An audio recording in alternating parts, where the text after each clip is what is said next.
துபாயிலிருந்து பாலசுந்தர் ரொம்ப வித்தியாசமான ஒரு கேள்வி கேட்டிருக்காரு. பரிணாம வளர்ச்சியில மனிதர்கள் தோன்றுவதற்கு முன்பே டைனோசர்கள் தான் இந்த உலகத்த ஆண்டது அப்படின்னு சொல்லிட்டு அறிவியல் சொல்லுது. அப்படிப்பட்ட ஒரு கால சூழ்நிலைய டைனோசர்கள பற்றின குறிப்ப சமய இலக்கியங்கள்ல பார்க்க முடியுமா? யாராவது எழுதியிருக்கிறாங்களா? இது அவருடைய கேள்வி. இருக்கவே இருக்காது. ஏன்னு சொல்லிர்றேன். மனிதர்கள் தோன்றியதற்கு பிறகுதான் மதங்கள் தோன்றின. இது நீங்க அறிவியல் நம்பிக்கை அடிப்படையில நீங்க பார்க்கும்பொழுது, நமக்கு பல தகவல்கள் கிடைச்சிருக்கு. ஃபாசில்ஸ் புதை படிவங்கள் கிடைச்சிருக்கு. அந்த புதை படிவங்களுடைய காலத்தை நம்மால் நிர்ணயிக்க முடியும்.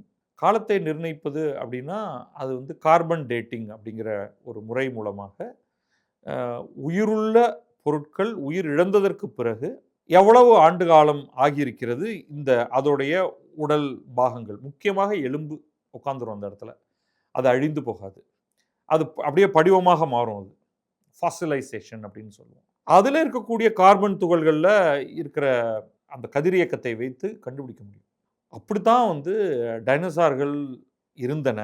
ஒன்று அதோடைய பிரம்மாண்டமான எலும்புக்கூடு ஃபாசிலாக கிடைச்சிருக்கு, நமக்கு பல இடங்களில் கிடைச்சிச்சு. அதனால அது எத்தனை ஆண்டுகளுக்கு முன்னால் அவை வாழ்ந்தன அப்படிங்கிறது நமக்கு தெரிஞ்சிருச்சு. அந்த புரிதலே நமக்கு நவீன அறிவியலுக்கு பிறகுதான் கிடைச்சது. இந்த ஆரம்பகட்ட மனிதர்கள், நம்ம சொல்ற அந்த ஹோமோ சேப்பியன்கிற நம்மை போன்றவர்கள், அவர்களுடைய அறிவு வளர்ச்சி அப்படிங்கிறது ஒரு குறிப்பிட்ட காலத்துல தான் அது ஆரம்பிக்குது. அதற்கு முன்னாடி இதே மாதிரி 2 கால் பிராணிகள், நம்மை போன்ற, ஆனால் நம்மளவுக்கு இன்றைக்கு நமக்கு இருக்கக்கூடிய அந்த மூளை வளர்ச்சி இருக்கு இல்லையா, அது அளவுக்கு இல்லாதவர்கள் நிறைய பேர் இருந்திருக்காங்க. அவங்களெல்லாம் ஹோமினிட்ஸ் அப்படிங்கிற பெயரால் அழைக்கிறோம். மனிதர்களை போன்றவர்கள், 2 கால்களால் வாழ்ந்தவர்கள், தீயை பயன்படுத்தி இருக்கிறார்கள். இப்போ நியாண்டர்தால் மனிதர்கள் அப்படின்னு நீங்கள் கேள்விப்பட்டிருப்பீங்க.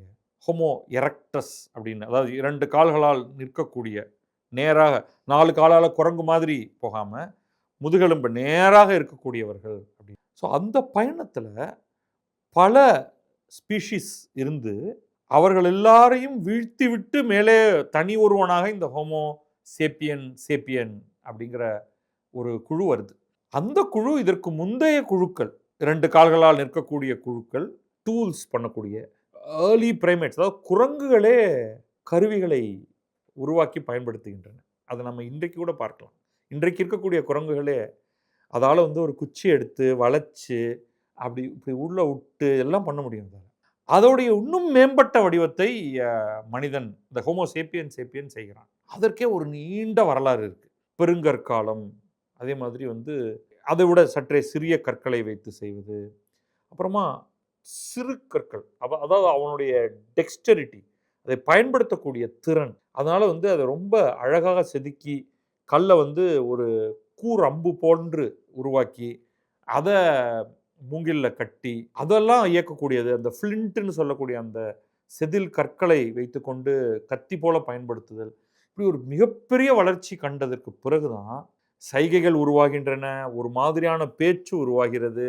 இதற்கு பிறகுதான் தத்துவார்த்த நிலையை அடைந்து மதங்கள் பற்றிய ஒரு யார் நம்ம எல்லாம் உருவாக்கி இருக்கிறார் என்ற ஒரு கருத்தாக்கம் தோன்றி, அதுல பலவேறு, ஒவ்வொரு ட்ரைபுக்கும் ஒரு கடவுள் இருக்கு. இன்றைக்கு ஐரோப்பா முழுமையிலும், அதாவது கிறிஸ்துவம் பரவி இருக்கக்கூடிய அனைத்து பகுதிகளுக்கும் போய் தோன்றினீங்கன்னா என்ன, வரலாறு ஏற்கனவே எழுதப்பட்டு விட்டது. நம்ம அந்த வரலாறுல பார்த்தாலே தெரியும்.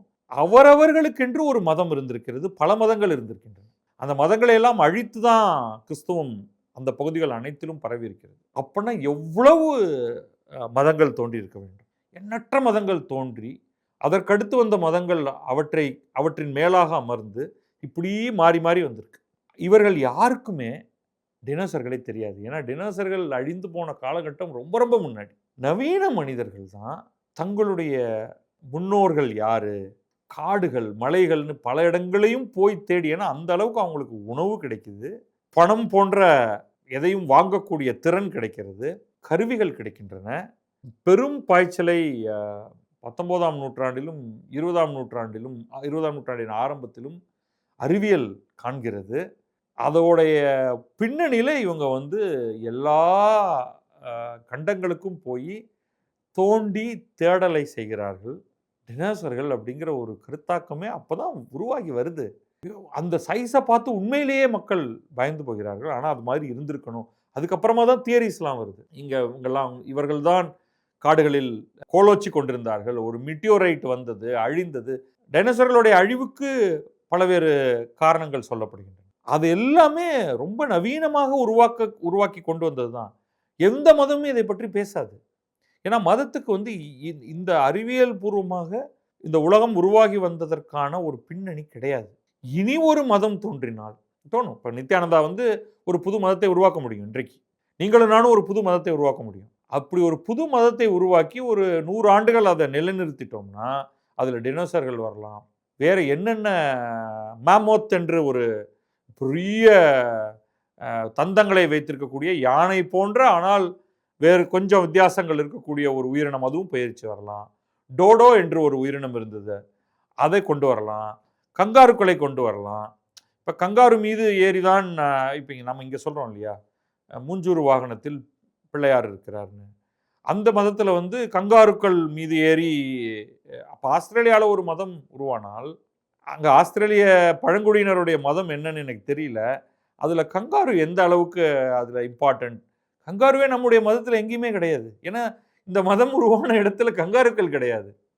இயேசுவுக்கும் கங்காரு தெரியாது, இஸ்லாத்தில் முகமது நபிக்கும் கங்காரு தெரியாது, இந்தியாவில் கங்காரு என்பது யாருக்கும் தெரியாது, பாரசீகத்தில் இருக்கிறவர்களுக்கு கங்காரு தெரியாது. அதனால கங்காருவே எந்த மதத்திலுமே இல்லை. நீங்க ஏன் வந்து நீங்க டைனோசருக்கு போறீங்க? கங்காரு இல்லாத மதங்கள். ஸோ அது மாதிரி டினோசர் வந்து வரத்துக்கு வாய்ப்பே கிடையாது. இனி வரும் மதத்தில் மட்டும்தான் அது வாய்ப்பு இருக்குது.